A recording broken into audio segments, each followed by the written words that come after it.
میں گھر میں بیٹھا تھا، فراغت تھی، تو مجھے اس کھیل کا نام نہیں یاد کہ بچے کیا کھیل رہے تھے.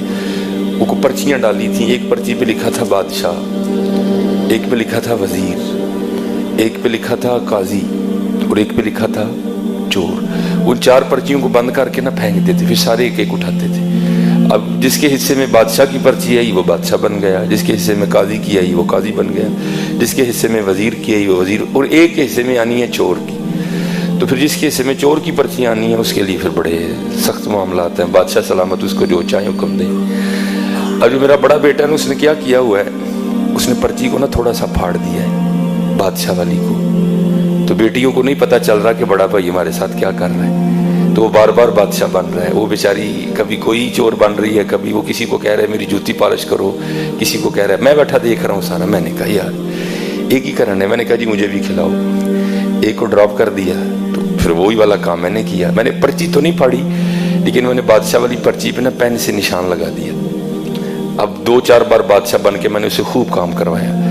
تو میں نے کہا چل یار ہوں بچیاں بھی بادشاہ بنائیے. تو میں نے اپنی بڑی بیٹی کو کہا کہ یہ اس پہ نشان لگا نا، تو نے یہ پرچی اٹھانی ہے. اب بادشاہ والی اس نے اٹھا لی، تو میرے حصے میں آ گئی چور والی پرچی. اب سب نے بتانا تھا کہ کیا پرچی آئی ہے، تو سب نے بتایا. تو اینڈ پہ نا مجھے سارے کہتے ہیں جی بابا آپ کیا بنے ہیں.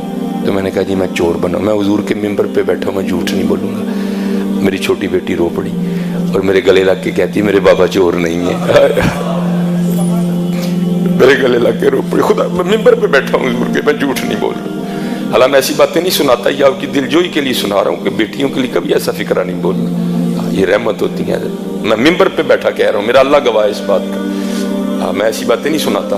وہ میرے ساتھ لگ کے نہ رو پڑی، حقیقتاً رو پڑی، اور کہتی میرے بابا چور نہیں ہے. یہ رحمت ہے. بیٹیوں سے محبت کرو.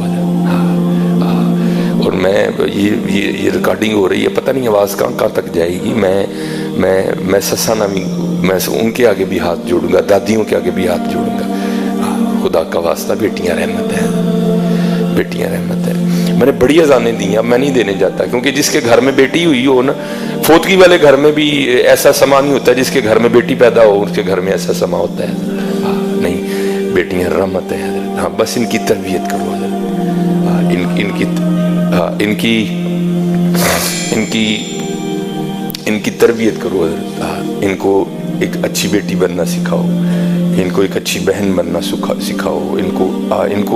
ان کی تربیت کرو. آج بس یہی ہے کہ ہمارے معاشرے میں جو ہے نا وہ تربیت نہیں ہو رہی. باقی حضرت جی بیٹیوں کا کیا کہنا، بیٹیاں تو رحمت ہیں. اللہ ان بچیوں کو سلامت رکھے. یہ ٹھنڈک ہیں حضرت جی، ہمارے گھروں کی رونق ہیں. پتہ نہیں حضرت کس گھر میں رونقیں ان کی وجہ سے لگی ہیں. حقیقت ہے حضرت، یہ واقعتاً رحمت ہے. بس یہ ہے کہ ان کو نمازی بناؤ حضرت. ان کو دوپٹے اور چادر کی محبت سکھاؤ بچیوں کو. ان کو بتاؤ کہ ہماری سیدہ فاطمہ کیسی تھی. ان کو بتاؤ کہ سیدہ عائشہ صدیقہ رضی اللہ تعالیٰ عنہ کیسی تھی. بس اتنا کام کرو حضرت. ان کی تربیت. کسی دوست نے یہ رکا دیا ہے اور لکھا ہے جی میری صرف 4 بیٹیاں ہی ہیں، تو بیٹے کے لیے بھی دعا فرمائیں. تو بیٹے کے لیے دعا کرنے میں قطعاً کوئی حرج نہیں ہے، بلکہ قرآن پاک میں بھی ہوا ہے کہ اللہ کے انبیاء نے بھی دعائیں کی. حضرت ابراہیم علیہ السلام نے بھی دعا کی، حضرت زکریا علیہ السلام نے بھی دعا کی، حضرت ابراہیم علیہ السلام نے دعا فرمائی تو اللہ پاک نے حضرت اسماعیل علیہ السلام عطا کی، اور حضرت زکریا علیہ السلام نے دعا کی تو اللہ پاک نے حضرت یحییٰ علیہ السلام عطا کی. لیکن کیونکہ یہ جی میری صرف 4 بیٹیاں ہی ہیں تو اس میں تھوڑا گلہ بھی ہے. تو ایسے نہیں کرنا. بیٹیاں تو حضرت رحمت ہوتی ہیں. اور یہ میرا اپنا ذاتی تجربہ ہے کہ جب خدمت کی باری آتی ہے نا تو بیٹی ہی آگے آتی ہیں. یہ یاد رکھا کریں، جب خدمت کی باری آتی ہے نا تو پھر بیٹی ہی آگے آتی ہیں. بیٹے شیٹے نہیں کوئی اتنی خاص لفٹ کراتے. ان کے پاس ہزارہ عذر ہوتے ہیں بھاگنے کے. تو میں یہ نہیں کہتا کہ سارے بیٹے بھی ایسے ہی ہوتے ہیں، لیکن یہ بات بالکل اتھینٹک ہے کہ جب بھی کوئی ایسا معاملہ بنتا ہے تو پھر بیٹیاں ہی پیش ہوتی ہیں.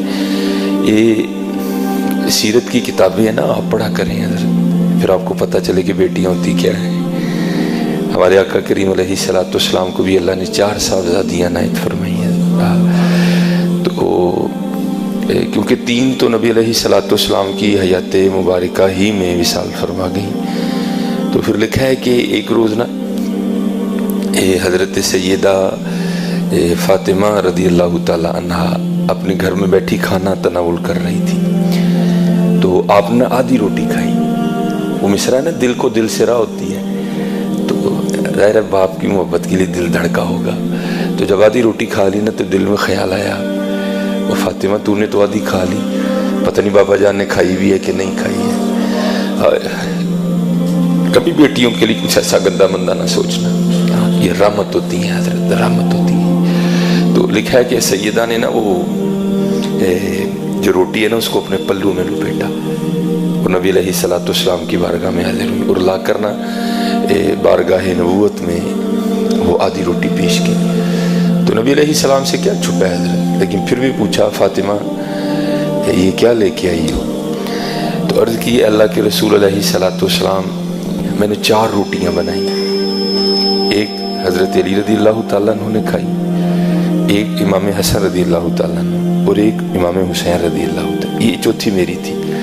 تو آدھی کھائی تو دل سے آواز اٹھی فاطمہ پتہ نہیں ابا جان نے بھی کچھ کھایا کہ نہیں کھایا ہے، تو یہ آدھی روٹی آپ کے لیے لے کے آئیں. تو لکھا ہے کتابوں میں کہ نبی علیہ الصلوۃ والسلام نے حضرت فاطمہ سے وہ آدھی روٹی لے لی، اور جب ایک نوالہ لگا چکے نا تو پھر حضور نے فرمایا فاطمہ آج 3 دن گزر گئے تیرے بابا کے پیٹ میں کچھ بھی نہیں گیا. یہ بیٹیاں یہ رحمت ہوتی ہیں حضرت. اور یاد رکھنا حضرت، میں نے باقاعدہ حدیث پاک پڑھی ہے، مجھے حوالہ تو اس کا نہیں یاد کوئی بھی، نہ کتاب یاد ہے. نبی علیہ الصلوۃ والسلام نے فرمایا بیٹیوں والے کو رزق دیا جاتا ہے، اللہ اس کی غیب سے مدد کرتے ہیں. لیکن خرابی کیوں بن جاتی ہے؟ یہ جملے جن میں شکوہ ہے، گلہ ہے، جی میریاں 4 بیٹیاں ہیں. تو بھائی کیا بیٹیاں ہونا جرم ہے؟ شکر کر تجھے اللہ نے 4 رحمتیں عطا فرمائی ہیں. تو یہ ہمارا مزاج ہے حضرت کہ ہم جب بھی رحمت ہوتی ہے نا تو ہم پیشانی پہ شکن ہی ڈالتے ہیں.